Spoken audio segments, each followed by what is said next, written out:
You know, when Nissan came to Canton, the state of Mississippi gave them all type of subsidies and these tax breaks to come into the city of Canton. A lot of the thought that went into that, you know, was that when Nissan came to Canton, you know, the businesses in the square and the surrounding areas would come up and things would start to flourish a little bit. Do you think that that's being done? Like, it's been 10 years, and, you know, you're not... No, we haven't seen any progress.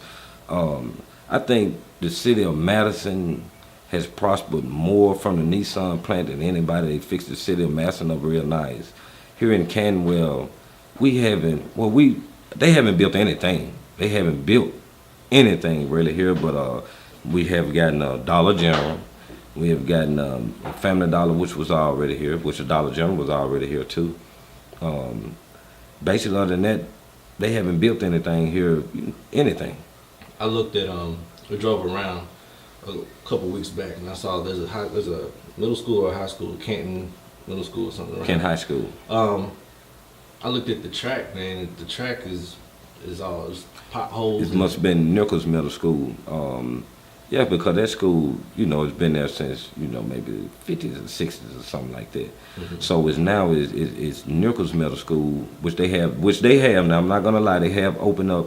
They made have a new Canton High School, and they have, I think, 2 or 3 more schools here. So that was a good thing because they had like one. We only had like one high school, and we only had one middle school, and I think, and we only had one elementary school for the whole town.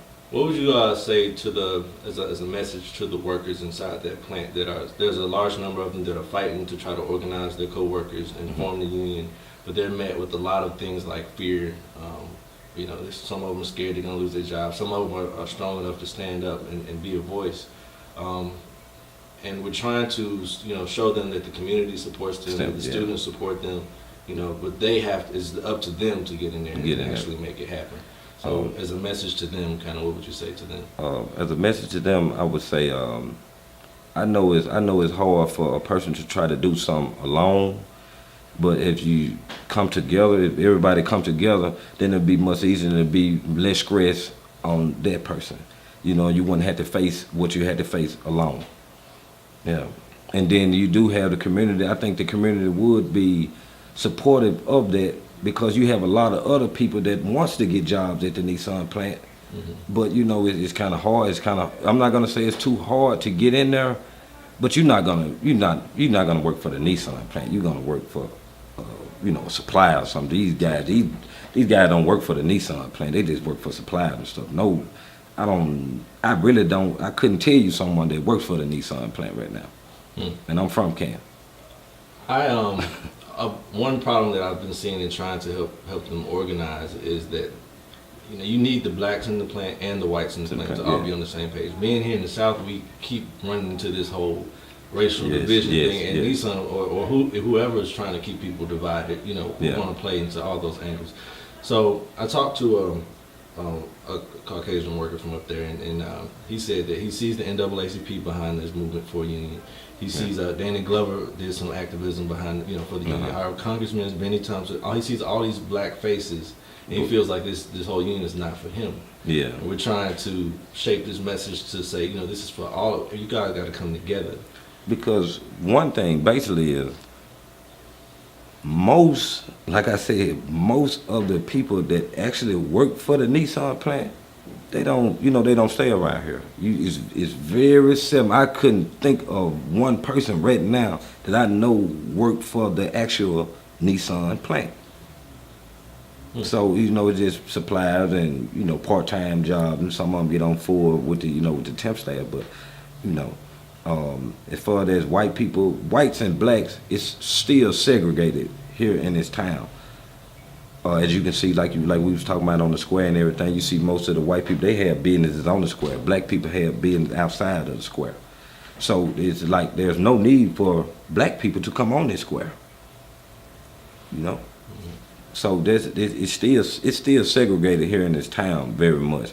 The whites and blacks don't stay together. It's just blacks stay around here. You don't find white people staying around. What do you think is the solution? Because as long as we have, at least within that plant, you know, being in the Yeah. right to work state, we talk about how if we can make change here, it'll Yeah. ripple across, you know, several states here in the South. So, Yeah. how do we address that divide?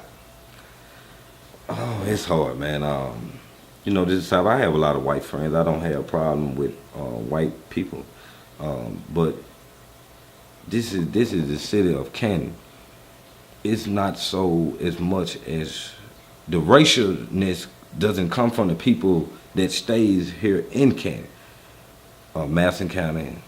We have other whites stay in Pearl and Brandon and stuff like that. So most of the racial stuff is not right here because it's mostly blacks staying here. All the white people have moved out. You know, they moved to Madison. You know where it's better at. Mm-hmm. They moved there since the Nissan plant been here. It's up Peach Street and all that. You know, all out that way up 43. White people don't stay anymore now. It's just black people. Do you see Madison coming up though? Yeah, Madison is definite. I'm talking about, you know, they've been building on Madison, I think, now maybe what, 15 years, or no, now I'm not gonna say that long, but I know they have been building on Madison so long to just, Madison is one of the 10 most safest places to stay in the United States. We don't stay 5 minutes away from Madison and look at conditions we have around here. So don't you think those same conditions should apply to the surrounding areas? But it doesn't. Especially since you're home to Nissan. Yes, that's right. And especially since we are home to Nissan. Yeah, we haven't seen any progress. It's nothing here, period. I couldn't think of some, you know, they built a jail. You know, they made expansion to the jail, and you know, with the schools, like I said, with the schools, but basically that's it. Yeah, that's it. Multi-purpose complex. You know, that's just, you know, mostly the blacks use it for the baseball parks, you know, in the summertime, but that's it. Mm-hmm. Whites mostly use it for everything. That's not when the blacks actually out there. Mm-hmm. You know, white have events, you know. Yeah. Okay. Anybody else got any other questions you think we need to touch on? I kind of want to ask a little bit more about the safety conditions. And have you heard of anybody